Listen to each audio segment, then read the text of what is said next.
A paz do Senhor, igreja. É motivo de muita alegria estar aqui reunido com os irmãos. Mais uma noite, mais um culto maravilhoso, onde Deus já está falando em nossos corações e a terra está pronta para receber a semente deste momento. Aleluias. E como diz o louvor, poderoso Deus. Como Deus é poderoso em nossas vidas.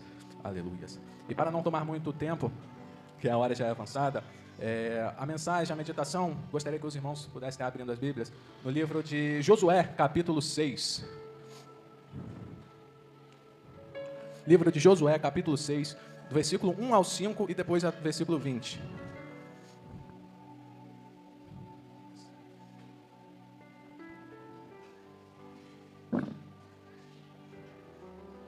Josué, capítulo 6, 1 ao 5 e depois o versículo 20. Amém, irmãos? Aquele que puder, por favor, ficar de pé. Aleluias. É uma passagem bastante conhecida entre todos nós, que vai nos dizer: ora, Jericó cerrou-se e estava cerrada por causa dos filhos de Israel, nenhum saía nem entrava. Então disse o Senhor a Josué: olha, tenho dado na tua mão a Jericó, e ao seu rei, e aos seus valentes e valorosos. Vós, pois, todos os homens de guerra, rodeais a cidade, cercando a cidade uma vez, assim fareis por 6 dias. E 7 sacerdotes levarão 7 buzinas de chifre de carneiro diante da arca, e no 7º dia rodeareis a cidade 7 vezes, e os sacerdotes tocarão as buzinas. E será que tocando longamente a buzina de chifre de carneiro, ouvindo vós o sonido da buzina, todo o povo gritará com grande grita, e o muro da cidade cairá abaixo, e o povo subirá nele, cada qual em frente de si. Agora o verso 20,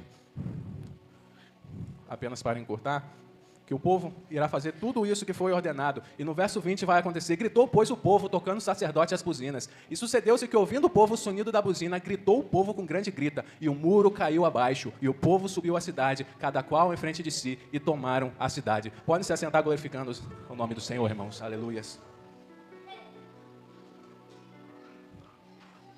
A história, a passagem das muralhas de Jericó, eu acho que a maioria, pelo menos quase todos, já ouviram falar alguma vez dessa história, grande história, de muralhas que eram intransponíveis, impossíveis praticamente ao olho humano de passar por elas, de vencer aquele povo de Jericó. Mas o Senhor que está conosco, o poderoso Deus, Ele vence, Ele derruba essas muralhas. Só que antes de começar, de chegar nesse ponto das muralhas, foi necessário toda uma preparação. Aconteceram fatos antes que precederam essa queda da muralha, e o primeiro deles foi o envio de 2 espias até essa cidade, por parte de Josué. Ele enviou 2 espias, onde lá chegaram, poderiam ser como aqueles filmes de espiões que chegavam lá escondidos, mas deu tudo errado, eles já foram logo descobertos, e se esconderam na casa de Raabe. E Raabe, é bem interessante, que Raabe não era uma mulher que aparentemente temia Deus, era uma mulher que levava uma vida errada, era uma mulher no meio de um povo errado, um povo pagão, um povo idólatra, que não servia, não reconhecia o Senhor como Deus. E Raabe, mesmo assim, ela escondeu aqueles espias. Ela os protegeu, os guardou, porque ela temia ao Senhor. E ela relata aos espias, aqui de acordo com a palavra, que quando elas souberam que o povo de Israel estava vindo em direção a Jericó, os moradores daquela terra estavam com o coração desmanchando, derramando de medo. Porque mesmo que as muralhas dele fossem intransponíveis, ele sabia que o Deus Santo Poderoso foi o Deus que abriu o Mar Vermelho. E aquele povo ímpio, eles tinham medo do Senhor, do que ele podia fazer. E a palavra de Deus vai dizer no livro de Hebreus que pela fé Raabe não pereceu com os incrédulos.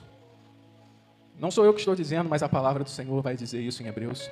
Raabe, que tinha aquela vida, ela tinha fé no Senhor, ela tinha fé em Deus. E por conta disso, ela e a sua família foram salvas.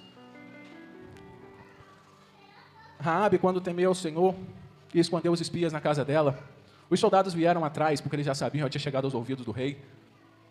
E quando chegaram lá, ela despistou os soldados, mandaram eles procurar em outro lugar, disseram que eles já tinham ido.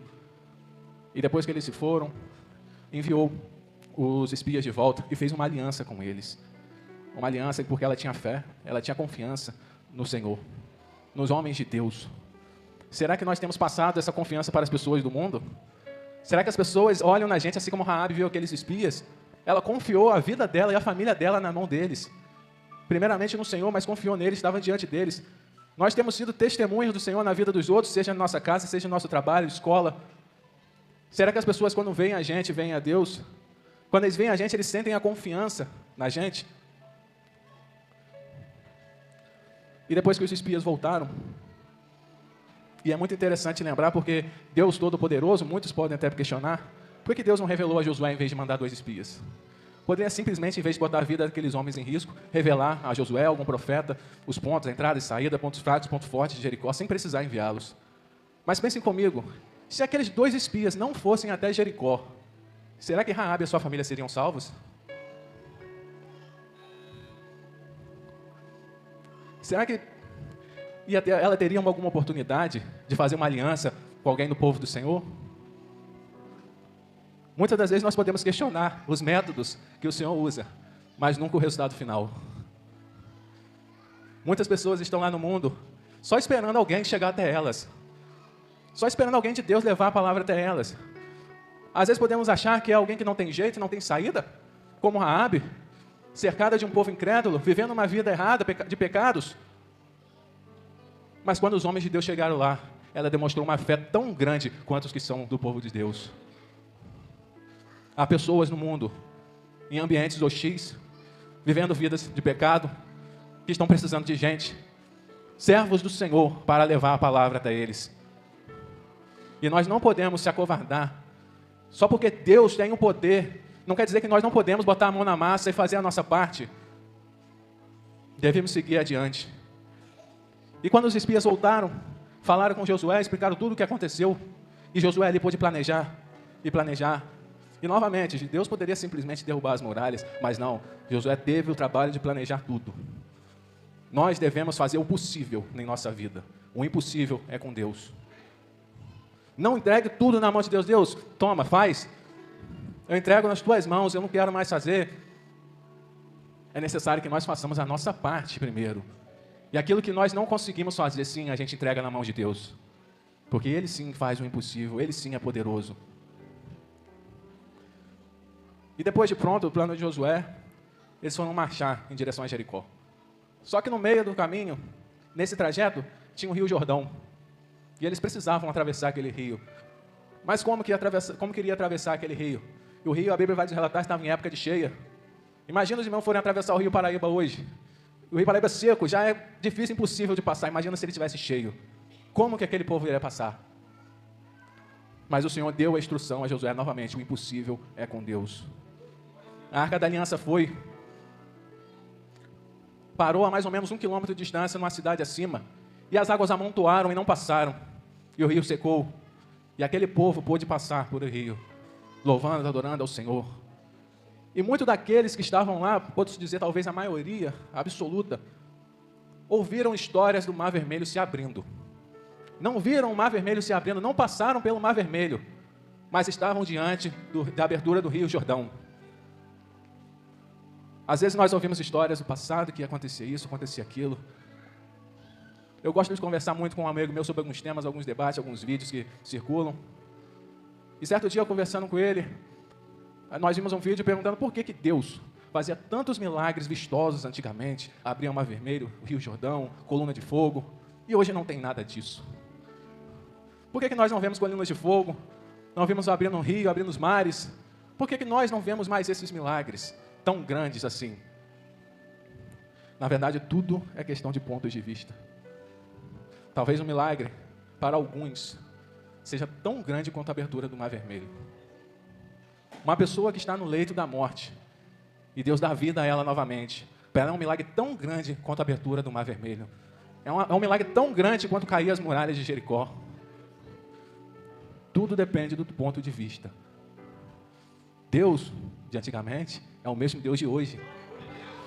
O Deus que fazia milagres antes, Ele faz milagre hoje. Tudo depende do teu ponto de vista.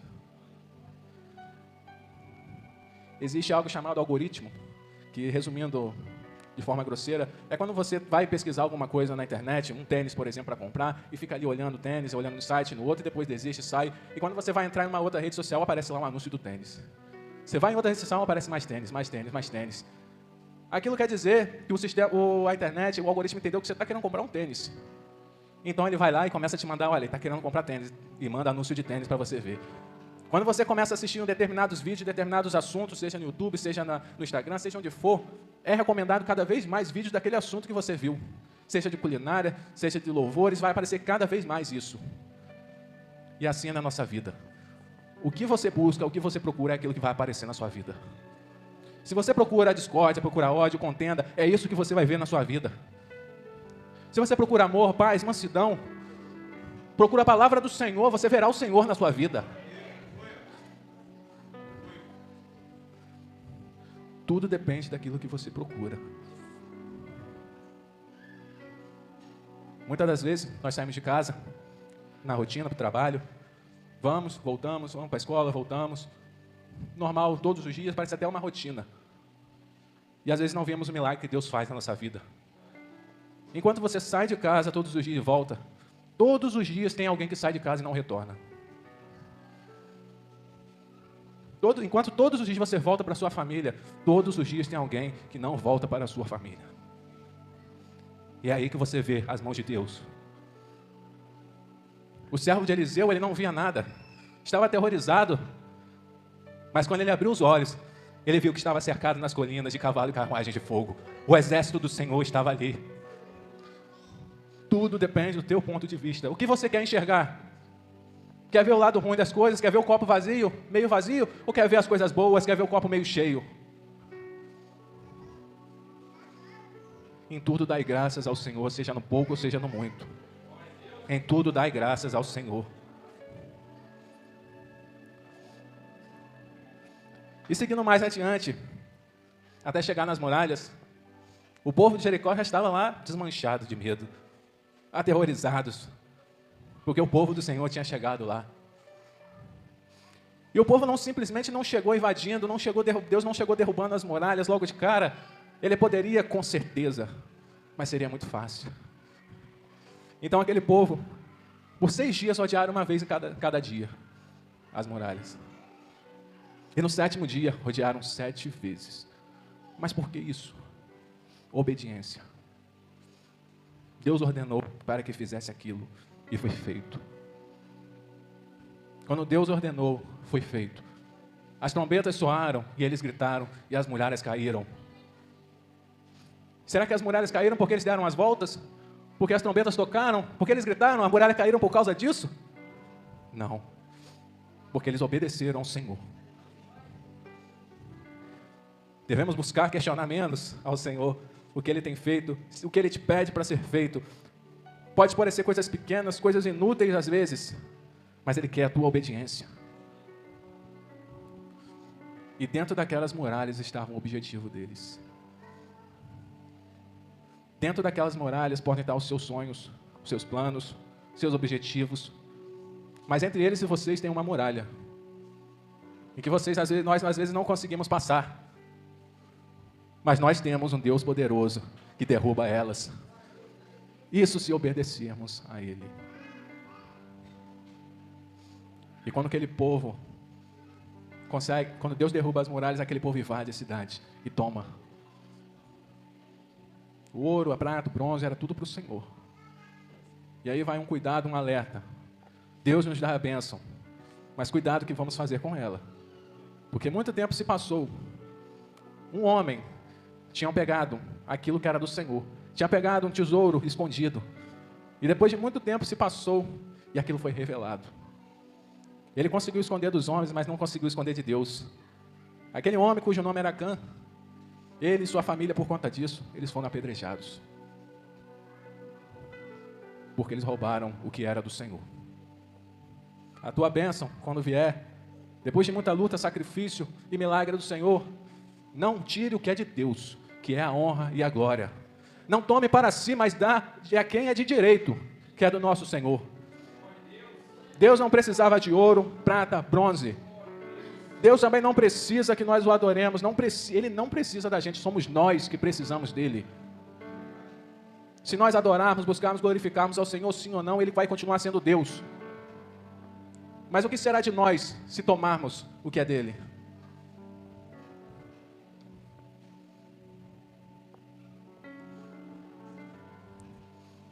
Devemos estar atentos à palavra do Senhor. Não devemos nos prender somente em bens materiais, mas buscar o Senhor, a palavra, o conhecimento. Em Lucas 13, se não me falha a memória, fala de uma história de uma mulher encurvada, que já estava há anos assim. E Jesus estava dando ensinamentos dele um dia do sábado. E aquela mulher, naquele dia que foi assistir, foi aprender mais, ela foi curada. Só que o que me chama a atenção é que pela lei ela não poderia ser curada ao sábado, porque era proibido. Então o que essa mulher foi fazer lá no sábado? Creio eu que ela foi ouvir e aprender da palavra de Deus. Ela não foi atrás da cura, ela foi atrás de conhecer mais do nosso Deus. E às vezes viemos para a igreja em busca de bênçãos, em busca de realizar nossos sonhos, nossos desejos, e esquecemos do principal, do mais importante, que é aprender mais de Deus, conhecer mais o nosso Senhor. A nossa vida está praticamente pautada nisso, em nascer, crescer, trabalhar e correr a vida toda atrás de nossos sonhos. Mas do que adianta? Nós viveremos quantos anos? 80, 90, 100, 120? Porque são 120, 150, 200 anos perto da eternidade. A eternidade é o quê? 1.000, 1 milhão, 1 bilhão de anos? E às vezes nós trocamos 100 anos pela eternidade. E muitas das vezes trocamos a eternidade por 100 anos. E às vezes muitos de nós nem conseguem alcançar o sonho nesses 100 anos. E voltando um pouco para as muralhas, antes daquela cidade de Jericó ser estabelecida, aquela terra já era do povo de Deus. Assim é a salvação. Deus falou, aqui está a salvação, eu te dou, de graça, é sua. Mas às vezes nós colocamos obstáculos, colocamos barreiras, o pecado vem e as muralhas crescem, nos separando daquilo que Deus nos deu. Mas eu louvo e agradeço ao Senhor, porque Ele enviou o Filho dEle, para que essas muralhas caíssem, e para que tenhamos acesso novamente ao reino dos céus. Dentro daquelas muralhas, não pode estar simplesmente os nossos sonhos terrenos, mas tem que estar a nossa salvação. E para conquistar essa salvação, nós precisamos obedecer ao Senhor. Do início ao fim. Ter fé no Senhor, acreditar, confiar, se entregar a Ele por inteiro. E a maioria das vezes renunciar aos nossos próprios desejos, renunciar à nossa vida. Será que aqueles espias não temeram pela vida deles? Será que eles tinham certeza que iriam voltar novamente? Não poderiam ser capturados, torturados, presos? Mas assim mesmo eles foram. Eles trabalharam duro, fizeram a parte deles, fizeram o possível, e o impossível Deus fez. Eu não sei como cada um de nós anda hoje, se estamos caminhando pelos caminhos corretos ou não,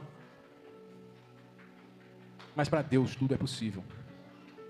E novamente, Raabe, que tinha aquela vida, que vivia em volta de um povo, de um ambiente que não era propício, ela e sua família foram salvas. Há pessoas aqui, há pessoas em casa, há pessoas neste mundo que acham que não tem mais jeito para elas, mas sempre há. Enquanto há fôlego, há esperança. Enquanto há fôlego, há vida. E mesmo que o fôlego se acabe, o Senhor faz viver novamente.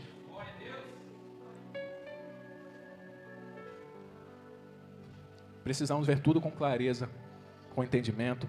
Pedir ao Senhor que abra os nossos olhos para que vejamos mais e mais das maravilhas dele em nossas vidas. Porque elas estão aqui, ao nosso redor. Cabe nós abrirmos nossos olhos. A cada dia que saímos de casa, amanhã mesmo, e voltarmos em segurança, o Senhor te guardou, o Senhor te livrou. O Deus que derruba as muralhas, o Deus que abre o Mar Vermelho, o Rio Jordão, esse é o Deus que nós servimos. Eu espero que a semente possa ser plantada em cada coração. E agora cabe a cada um de nós regar essa semente, cuidar dela cada dia, para que ela cresça e dê frutos, para que possamos proclamar o nome do Senhor Proclamar o evangelho a toda criatura, porque há pessoas lá fora que necessitam da palavra de Deus. Há pessoas lá que necessitam que nós vamos até elas, para nós fazermos o possível. E é assim o Espírito Santo, Deus, fazer o impossível na vida de cada um. Eu agradeço muito a oportunidade.